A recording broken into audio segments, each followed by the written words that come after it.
ચોમાસાની શરૂઆતમાં સૌથી પહેલાં મેં બનાવ્યા કાંદાના ભજીયા.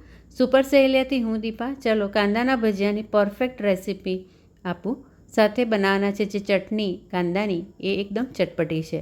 જે ફ્રેન્ડ્સ કાંદા નથી ખાતા એ આ રેસીપી કોબીજથી ફોલો કરી શકે છે, એટલે કે કાંદાના બદલે કોબીજ લેવાની. તો સૌથી પહેલાં કાંદાની આ રીતે લચ્છા એટલે કે સળીઓ તૈયાર કરવી, જેના માટે કાંદાની છાલ કાઢી અને આ વ્હાઈટ ડીટું ખાસ કાઢી લેવું અને પછી એની લાંબી લાંબી પટ્ટીઓ કટ કરવી. પટ્ટીઓની થિકનેસ કેટલી રાખવી એ ખૂબ જ જરૂરી છે. જેમ કે અહીંયા તમે જોઈ શકો છો, કોઈન હોય, 1 રૂપિયાનો કોઈન હોય એટલો થીક આવી પટ્ટી રાખી છે. બસ આટલી થિકનેસ રાખવી પડશે. વધારે પડતી પાતળી જો પટ્ટીઓ થઈ જશે તો પાણી વધારે છૂટશે અને લોટ વધારે એડ કરવો પડશે. લોટનો ટેસ્ટ વધારે લાગશે, કાંદાનો ટેસ્ટ ઓછો લાગશે, જે ખાવાની મજા નહીં આવે. અને બહુ વધારે પડતી જાડી રાખશો તો પરફેક્ટ ક્રિસ્પી નહીં બને. એટલે આ રીતે પરફેક્ટ થિકનેસ રાખી અને બધી સ્ટીક તૈયાર કરવી. લાંબી લાંબી પટ્ટીઓ કરી હાથેથી આ રીતે મસળશો એટલે બધી જ સ્ટીક છૂટી પડી જશે. પટ્ટીઓ આપણી બધી છૂટી પાડી એટલે કાંદામાં થોડું પાણી છૂટશે. હવે આ પાણીમાં લોટ એડ કરવાનો છે અને એકદમ નહિવત પાણી એડ કરી ખીરું તૈયાર કરવાનું છે. સાથે સાથે મસાલા ફક્ત 2 મસાલા, એક તો મીઠું જે અડધી ચમચી અને લાલ મરચું એ પણ અડધી ચમચી. મીઠું અને લાલ મરચું સૌથી પહેલાં કાંદાની સ્ટીક તૈયાર કરી એમાં એડ કરી બધું મિક્સ કરવાનું. એટલે પાણીનો ભાગ જે છૂટે એમાં થોડું લોટ એડ કરતા જવાનું અને લોટમાં ફક્ત એક જ લોટ બેસન. ચોખાના લોટની પણ જરૂર નથી, ફક્ત બેસનથી પરફેક્ટ ખીરું તૈયાર થશે. અહીંયા 1 કપ જેટલું, મેઝરિંગ કપના 1 કપ જેટલું બેસન લઈ લેવાનું છે અને થોડું એડ કરતા જવાનું છે, એકસાથે એડ નહીં કરવાનું. બેસન એડ કરતાની સાથે જ સાઈડોમાં ધીમા તાપે તેલ ગરમ કરવા માટે મૂકી દેવાનું છે.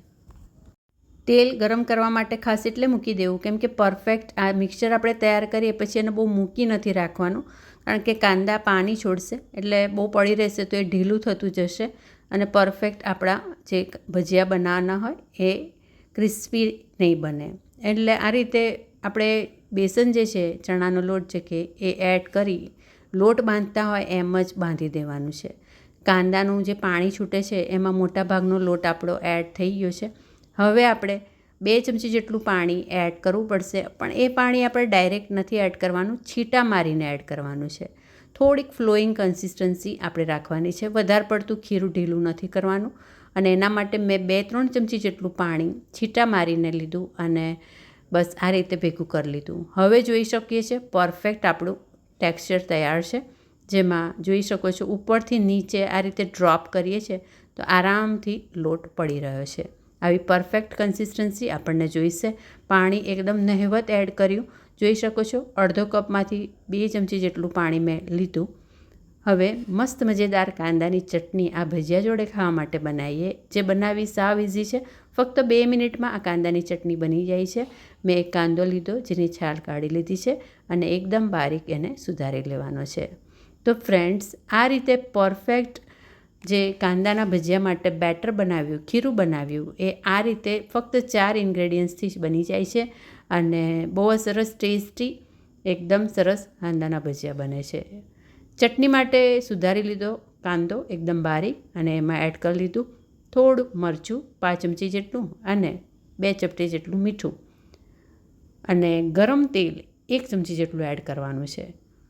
એકદમ ગરમ તેલ જે આપણે તાવડીમાં ગરમ કરવા માટે મૂક્યું છે એમાંથી જ 1 ચમચી તેલ આ રીતે એડ કરી દઈશું, સરખી રીતે મિક્સ કરી દઈશું.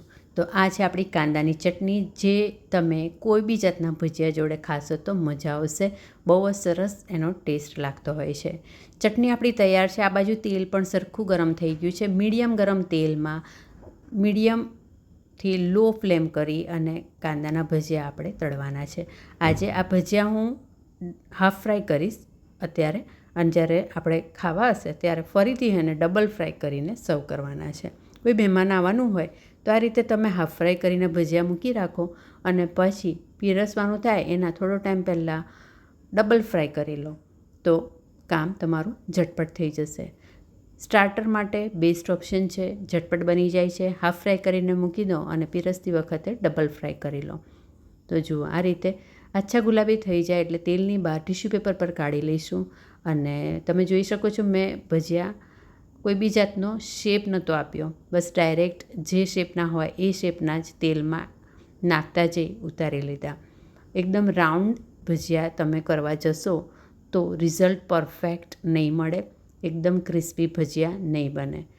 તો કમ્પેરિઝન પણ આપણે જોઈ લઈએ. તો જુઓ આ રીતે એકદમ રાઉન્ડ શેપ આપીને મેં ભજીયું ડ્રોપ કર્યું. હવે આ ભજીયું આપણે તળીને બહાર કાઢીશું તો જે આપણે અનઇવન ભજીયા બનાવ્યા છે એની કમ્પેરમાં એટલા બધા સરસ ક્રિસ્પી લાંબો ટાઈમ સુધી નહીં રહે.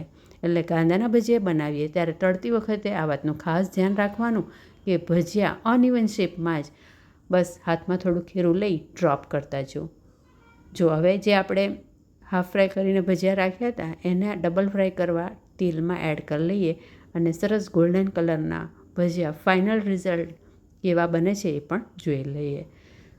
તો ફ્રેન્ડ્સ, રેસીપી બહુ જ સરસ છે, ઝટપટ બની જાય છે. કાંદાના ભજીયા તો બનાવતા જ હશો, પણ નાની નાની આ બાબતોને ધ્યાન રાખી પરફેક્ટ આ રીતે ભજીયા ચોક્કસથી ટ્રાય કરજો. જુઓ સરસ ગોલ્ડન ભજીયા, અને કમ્પેર તમે કરો તો જે રાઉન્ડ ભજીયું છે એની કમ્પેરમાં જે અનઇવન ભજીયું છે એ જોઈને જ એકદમ ક્રિસ્પી લાગી રહ્યું છે. તો ચોક્કસ આ રેસીપી ટ્રાય કરજો. જોતા રહેજો સુપર સહેલિયા. અને જે ફ્રેન્ડ્સ કાંદા નથી ખાતા એ આ સેમ રેસીપી કોબીશ બારીક સુધારી અને ફોલો કરી શકે છે. Thank you once again.